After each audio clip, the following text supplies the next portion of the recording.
se kujtja caktoi vendet poshtë flotën e shtatëve. Të presim dhe të shohim çdo të ndodh në botën e re. Me siguri do të prishet edhe hierarkia mes piratëve. Për mendimin tim duhet të zgjedhim patjetër një person që ka ndikim të madh. Në botën e re, mjekërziu ka filluar të bëjë lëvizjen e tij të para. Dhe një nga këta sporljakët me një shpërblim më të madh se 300 milion ka rënë tashmë në duart e tij. Jo, duaj pritur. Ai e njeh shumë mirë territorin e mjekërbardhit. Dhe piratët që dëshirojnë të bëjnë një nga 3 perandorët, ai është me siguri një kokë mbi të tjerët. Askush në botë nuk ka mundur kur të hajë 2 fruta të detit. Kjo e bën shumë të frikshëm.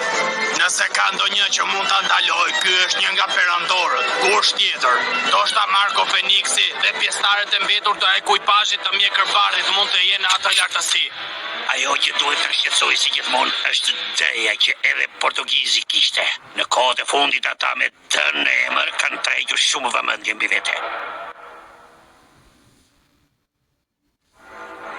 U përpoqja ta bindja, por Karpi ka vendosur që të praktikë detyrat e tij.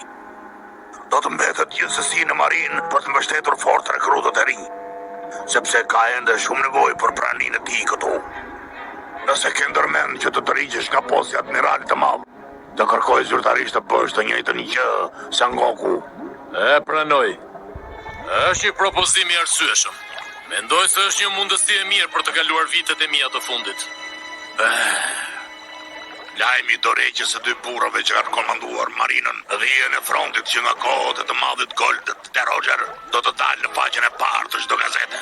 Përveç të burgosurve të frikshëm të nivelit të 7 që kanë ikur nga Impel Town, ka edhe shumë piratë të tjerë që konsiderohen legjendar. Në fakt, pirati më i fortë ishte pirati i Njupit.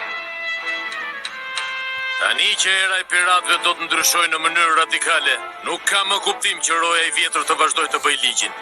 Drejtësia nuk ndryshon, por brezat ama ndryshojnë.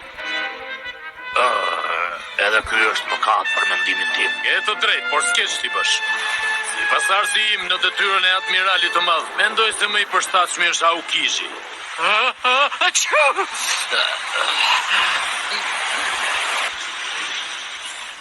Është një nga ato cilësitë që ka lidhje me ambicien. Jam i bindur se bëhet fjalë për këtë. Duhet të jetë zgjuar tek ti për shkak të mangësit të betejës. Është shumë e çuditshme, sepse